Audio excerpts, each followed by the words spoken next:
दोस्तों, अगर आपके भी चेहरे पर झुर्रियां या आपके चेहरे का निखार गायब हो गया है, इसके साथ साथ आपका स्वास्थ्य भी ठीक नहीं रहता, तो इस वीडियो में कुछ ऐसे आयुर्वेद और घरेलू के उपाय बताए गए हैं जिनका इस्तेमाल करके आप अपने चेहरे और अपने स्वास्थ्य को ठीक कर सकते हैं। तो चलिए बिना देरी किए वीडियो को शुरू करते हैं।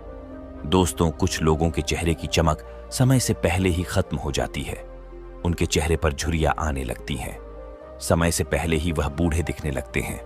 उनकी उम्र तो कम होती है, लेकिन वह अपनी से बड़ी उम्र के दिखने लगते हैं। बहुत सारे लोग इस समस्या से जूझ रहे होते हैं, लेकिन इसका उपाय खोजने के लिए वो बाजार से सस्ते प्रोडक्ट खरीदकर उसको अपने चेहरे पर मास्क की तरह लगाते हैं। लेकिन वो प्रोडक्ट कुछ देर तक तो उनकी झुर्रियां, उनका बुढ़ापा ढक लेता है, लेकिन उसके बाद वह मेकअप हटते ही फिर से उनकी असलियत लोगों के सामने निकल कर आ जाती है। तो ऐसे में आखिर क्या करना चाहिए? वह क्या तरीके और उपाय हैं जिससे आप लंबे समय तक जवान और खूबसूरत बने रह सकते हैं? आज की इस वीडियो में हम उन सभी तरीकों के बारे में चर्चा करेंगे कि आखिर चेहरे पर झुर्रियां, उसकी चमक खत्म होने के पीछे सबसे बड़े कारण क्या होते हैं और उनके उपाय क्या होते हैं। देखिए दोस्तों, सूर्य जैसा चमकता चेहरा पाने के लिए आपको कुछ नियम अपनाने होंगे। सबसे पहले आपको अपने खान पान पर ध्यान देना होगा। उसके बाद आपको अपनी दिनचर्या सुधारने होगी। अगर इन दो चीजों पर आप रेगुलर काम कर लेते हैं तो आपके चेहरे की चमक चाहे गायब हो गई हो, लेकिन वह फिर से आपके चेहरे पर दिखने लगेंगी। लोग आपको बोलने लगेंगे कि आपने ऐसा क्या किया कि आपके चेहरे की चमक फिर से वापस आ गई है। देखिए, हमारे साधु संत या फिर कहें कि सन्यासी जो पहाड़ों में रहकर तपस्या करते हैं, तप करते हैं, इतना मुश्किल जीवन जीते हैं, लेकिन उनके चेहरे पर आपको जो चमक देखने को मिलेगी वह दुनिया में किसी और के चेहरे पर देखने को नहीं मिलेगी। हालांकि वह अभाव में जीते हैं, उनके पास खाने पीने की इतनी वस्तुएं नहीं होती हैं। अधिकतर वह उपवास करते हैं, लेकिन उसके बावजूद उनके चेहरे पर एक गजब का आकर्षण होता है। किसी को भी अपनी ओर आकर्षित कर लेता है, खींच लेता है। तो उनके पीछे का रहस्य क्या है? देखिए, आपके चेहरे को देखकर आसानी से अंदाजा लगाया जा सकता है कि आप कितने उदास हैं या फिर आप कितने खुश हैं। इसीलिए आपके चेहरे की चमक आपकी कामयाबी में भी बड़ा रोल प्ले करती है। इसीलिए इसे इग्नोर नहीं करना चाहिए, बल्कि उन तरीकों को जानना चाहिए। सबसे पहले और सबसे जरूरी, चमकता हुआ चेहरा पाने के लिए खान पान सबसे ज्यादा जरूरी होता है। आजकल के समय में जिस तरह का खान पान हम खाते हैं, आप सब जानते हैं कि बाजार की वस्तुएं ज्यादातर प्लास्टिक्स में पैक होकर आती हैं और वही खाना हम रोज रोज खाते रहते हैं। हमारी दिनचर्या में वैसा खाना शुमार हो गया है। इसीलिए सबसे पहले तो प्लास्टिक्स में जो पैकिंग होकर आती है उसको हमें अवॉइड करना है। हमें नेचुरल खाना है। बाजार से सिर्फ वही वस्तुएं खरीदनी है, वही सब्जियां, वही खाना खरीदना है जो प्लास्टिक में पहले से पैक ना हो। दरअसल ऐसा खाना जब तैयार किया जाता है तो इनमें लंबे समय तक टिकाए रखने के लिए बहुत सारे प्रिजर्वेटिव्स मिलाए जाते हैं, और यही प्रिजर्वेटिव्स आपकी बॉडी में जब जाते हैं तो तरह तरह के नुकसान करते हैं, तरह तरह के बैक्टीरिया पैदा करते हैं, जो धीरे धीरे समय के साथ, चाहे आपको अभी एहसास ना हो रहा हो, लेकिन कुछ समय बाद आपके चेहरे पर, आपकी स्किन पर, आपकी बॉडी में वो सारी चीजें साफ साफ दिखने लगेंगी। लेकिन आपको उसका कारण पता नहीं चलेगा, क्योंकि आपने कभी ध्यान नहीं दिया कि जो खाना प्लास्टिक में पैक है, वही प्रिजर्वेटिव्स आपके शरीर में, आपकी आंतों में जाकर आपके डाइजेस्टिव सिस्टम को खराब कर रही हैं, बर्बाद कर रही हैं। इसीलिए सबसे पहले ध्यान देने की बात तो यही होती है कि आप प्लास्टिक में पैक हुआ खाना कभी ना खाएं, तो फिर क्या खाएं जिससे हमारा शरीर तो स्वस्थ रहे ही रहे, साथ के साथ हमारे चेहरे की चमक भी लंबे समय तक बरकरार रह सके। तो इसके लिए सबसे पहली चीज जो खाने की मैं बता रहा हूं, वह सुबह उठते ही खाली पेट दही खाना बहुत ही गुणकारी होता है। इसके अद्भुत फायदे होते हैं। देखिए, कुछ लोग सुबह उठते ही चाय पीते हैं। चाय पीने से सबसे जल्दी बुढ़ापा आता है, आपके चेहरे पर झुर्रियां आती हैं। जब आप खाली पेट सुबह उठते ही चाय पीते हैं तो उससे आपके पेट के अंदर एसिडिटी बनने लगती है। आपकी अंदर वाली स्किन पर जो मांस होता है वो कटने लगता है, और जिसकी वजह से आपका डाइजेस्टिव सिस्टम कमजोर हो जाता है, एसिडिटी बनने लगती है और आप बीमार पड़ने लगते हैं। इस एक आदत को हटाकर सुबह उठते ही चाय की जगह दही खाना शुरू करिए, और फिर सिर्फ कुछ ही दिनों में अपने अंदर अद्भुत बदलावों को महसूस करिए। आप खुद देखेंगे कि दही खाने से जो गुण बैक्टीरिया होते हैं, जो आपके शरीर में, आपकी आंतों में जाकर उसे एनर्जी देते हैं, इसीलिए दही को अपने खाने में शुमार करिए।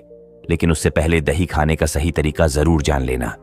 जी हाँ, अगर आप दही को गलत तरीके से खाएंगे तो यह आपके लिए नुकसानदायक भी हो सकता है। कुछ लोग दही में साधारण नमक मिलाकर खाते हैं या फिर चीनी मिलाकर खाते हैं। स्वाद के लिए वो गलत नहीं है, लेकिन यह नमक या फिर चीनी आपके दही की सारी प्रॉपर्टीज को खत्म कर देता है। उसके अंदर जितनी भी गुड प्रॉपर्टीज होती है, यह सिर्फ इस नमक या फिर इस चीनी के कारण एकदम खत्म हो जाती है। अगर आप दही को बिना नमक या चीनी के नहीं खा सकते तो आप काला नमक इस्तेमाल कर सकते हैं या फिर चीनी की जगह पर अच्छी गुणवत्ता वाला गुड़ या फिर मिश्री भी इस्तेमाल कर सकते हैं। यह आपके दही की प्रॉपर्टीज को भी बरकरार रखेगा और साथ ही साथ आपका दही में स्वाद भी बना रहेगा। दूसरी मिस्टेक जो कुछ लोग करते हैं वो यह कि वह रात में दही खाना पसंद करते हैं, लेकिन यह बहुत खतरनाक हो सकता है। वास्तविकता में रात में कोई भी खट्टा फल या खट्टा खाना खाना आपकी सेहत के लिए बहुत ज्यादा नुकसानदायक होता है। आप पूरी रात बेचैन रहेंगे, अच्छे से सो भी नहीं पाएंगे, नींद भी नहीं आएगी और सुबह आपका पेट भारी भारी रहेगा, क्योंकि रात में शरीर का तापमान कम होने लगता है, उसमें पित्त दोष बढ़ने लगता है और इसी कारण से आपको बहुत सारी बीमारियां भी हो सकती हैं। अगर आप उस समय पर दही खाते हैं, जैसे कि बुखार आना, चेहरे पर पिंपल्स होना, दाग धब्बे होना, चेहरे की चमक कम होना, जोड़ों में दर्द होना, ये सारी बीमारियां रात में खट्टा फल खाने से हो सकती हैं या फिर खट्टा भोजन करने से हो सकती है। इसके बाद जानने योग्य एक और बात है, कुछ लोग दही को रायते के रूप में इस्तेमाल करते हैं। ये बूंदियां तेल से बनती हैं और जब वो तेल या फिर घी दही के साथ मिलता है तो वो बहुत भारी हो जाता है। उसका डाइजेशन हमारे शरीर के द्वारा करना बहुत मुश्किल हो जाता है और इसीलिए खट्टी डकार आना, एसिडिटी बनना, पूरे दिन परेशान रहना, पेट का ठीक से साफ ना होना, ये सारी चीजें उस बूंदी के रायते के कारण हो सकती हैं। तो दोस्तों, इस बात का खास ख्याल रखें कि कभी भी दही को रायते के रूप में इस्तेमाल ना करें। खासकर कि बूंदी के रायते के साथ अगली बात दही के बारे में जानने की यह है कि कुछ लोग दही को गर्म करके खाते हैं। अब आप सोचेंगे कि दही को गर्म करके कौन खाता है, लेकिन कुछ लोग दही को सब्जी की ग्रेवी बनाने के लिए इस्तेमाल करते हैं। लेकिन जब दही गर्म होता है तो उसकी तासीर और ज्यादा गर्म हो जाती है। दही की तासीर पहले से ही गर्म होती है, लेकिन जब वह गर्म किया जाता है तो उसकी गर्माहट और ज्यादा बढ़ जाती है और जब वो हमारे शरीर में जाता है तो हमारे शरीर में अचानक से गर्मी पैदा होने लग जाती है और इसीलिए हमारे पसीने आने लगते हैं या फिर हमारे पेट में गड़बड़ होने लगती है। ग्रेवी में टेक्सचर या फिर खटास लाने के लिए ही दही का कुछ लोग इस्तेमाल करते हैं, लेकिन इसके लिए आप दूसरे विकल्प चुन सकते हैं। लेकिन दही गर्म करके खाना कहां तक फायदेमंद हो सकता है, आप खुद सोचिए। आपने कभी सुना है कि किसी ने दही को गर्म करके खाया? लेकिन ग्रेवी बनाते समय तो हम यह बात भूल जाते हैं और इसीलिए हम अपने शरीर को, अपने चेहरे की चमक को लगातार नुकसान पहुंचाते रहते हैं। देखिए, रोजाना दही खाने से बेहतर है कि आप हफ्ते में 3 से 4 बार ही दही लें, क्योंकि दही भारी खाने में आता है, उसको पचाने में, उसको डाइजेस्ट करने में शरीर की ताकत लगती है। इसीलिए दही का इस्तेमाल आप हफ्ते में 3 से 4 बार कर सकते हैं और सुबह खाली पेट दही खाना सबसे ज्यादा फायदेमंद होता है। देखिए, आखिरी बात जो दही के इस्तेमाल के लिए जानना जरूरी हो जाती है वो ये है कि दही को किस मौसम में इस्तेमाल किया जाए, उसको किस मौसम में खाया जाए। तो देखिए, दही को आप सर्दी और गर्मी दोनों मौसम में खा सकते हैं, लेकिन बरसात में इसका परहेज करें। आयुर्वेदा के अनुसार दही में नमी होती है और बरसात के समय में खाना यह शरीर को नुकसान पहुंचा सकता है। देखिए, मैं आपको सिंपली बता सकता था कि दही को खाने से चेहरे की चमक बढ़ती है। खाली पेट दही खाना चाहिए जिससे आपके चेहरे की चमक बरकरार रह सके, लेकिन वो अधूरी जानकारी होती, इसीलिए वीडियो थोड़ी लंबी हो रही है। लेकिन जब तक आपको पूरा ज्ञान नहीं होगा, संपूर्ण जानकारी नहीं होगी, तब तक आप किसी भी खान पान का पूर्ण उपयोग नहीं कर पाएंगे, उसका सही तरीके से इस्तेमाल नहीं कर पाएंगे, उसका पूरा फायदा नहीं उठा पाएंगे। इसीलिए किसी भी वस्तु के बारे में, किसी भी खाने के बारे में या किसी भी चीज के बारे में पूरी जानकारी लेनी चाहिए।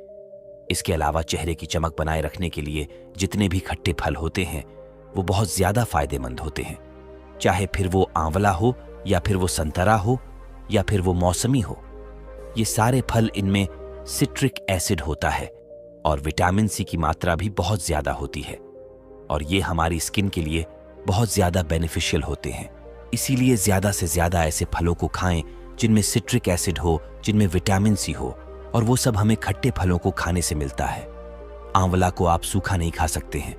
आप खाएंगे तो उसमें खटास बहुत ज्यादा रहता है और इसीलिए कच्चा आंवला खाना किसी टास्क से कम नहीं होता है। लेकिन मैं यहां पर आपकी प्रॉब्लम को हल कर देता हूं। आंवला को सूखा अगर नहीं खा सकते हैं, कच्चा नहीं खा सकते हैं, तो उसको कद्दूकस में कसकर उसके साथ हनी यानी कि शहद मिलाकर रख दीजिए और जब भी आपको समय मिले तो उसकी 2 चम्मच खाते रहिए। इससे आंवला की मात्रा आपके अंदर जाती रहेगी और आपके चेहरे के अंदर एक ताजगी, एक स्फूर्ति, एक चमक हमेशा बनी रहेगी। इसके अलावा आप आंवले की चटनी बनाकर रोटी के साथ खा सकते हैं, वो भी एक अच्छा विकल्प हो सकता है। अगर आप कच्चा आंवला नहीं खा पा रहे हैं तो यह सारे तो खान पान हो गए जो आपके चेहरे की चमक को अंदर से ठीक करेंगे, आपके सेल्स को रिपेयर करेंगे और उसका प्रभाव आपको अपने चेहरे पर देखने को मिलेगा। इसके अलावा और कौन से तरीके होते हैं जिनसे हम अपने चेहरे की चमक लंबे समय तक बनाए रख सकते हैं? तो इसमें दूसरा तरीका आता है हमारे चेहरे की अच्छे से मसाज करना। जब हम अपनी दोनों हथेलियों को रगड़कर उनमें गर्माहट पैदा करके अपने चेहरे की हल्के हाथों से मसाज करते हैं तो उससे हमारे चेहरे की स्किन में ब्लड फ्लो बढ़ने लगता है, खून का प्रवाह बढ़ने लगता है, जिससे हमारा चेहरा हल्का लाल और गुलाबी दिखने लगता है और यह हमारे चेहरे की झुर्रियां करने में बहुत कारगर साबित होता है। तो दोस्तों, उम्मीद करता हूं आपको इस कहानी से एक अच्छी सीख मिली होगी। तो दोस्तों, उम्मीद करता हूं आपको इस कहानी से जरूर बहुत कुछ सीखने को मिला होगा। यह कहानी आपको कैसी लगी हमें कमेंट बॉक्स में कमेंट करके जरूर बताएं और इस वीडियो को लाइक भी जरूर करें और साथ ही इस वीडियो को अपने दोस्तों के साथ जरूर शेयर करें ताकि उन्हें भी इस कहानी से कुछ सीखने को मिल सके। ऐसी ही प्रेरणादायक और बुद्धा स्टोरी सुनने के लिए हमारे चैनल बुद्धा स्टोरी को सब्सक्राइब करके बेल आइकन को जरूर दबा दे ताकि आने वाली अगली वीडियो की नोटिफिकेशन आपको मिल सके। इस वीडियो में बस इतना ही, मिलते हैं अगली वीडियो में। जब तक के लिए अपना ख्याल रखिएगा। धन्यवाद।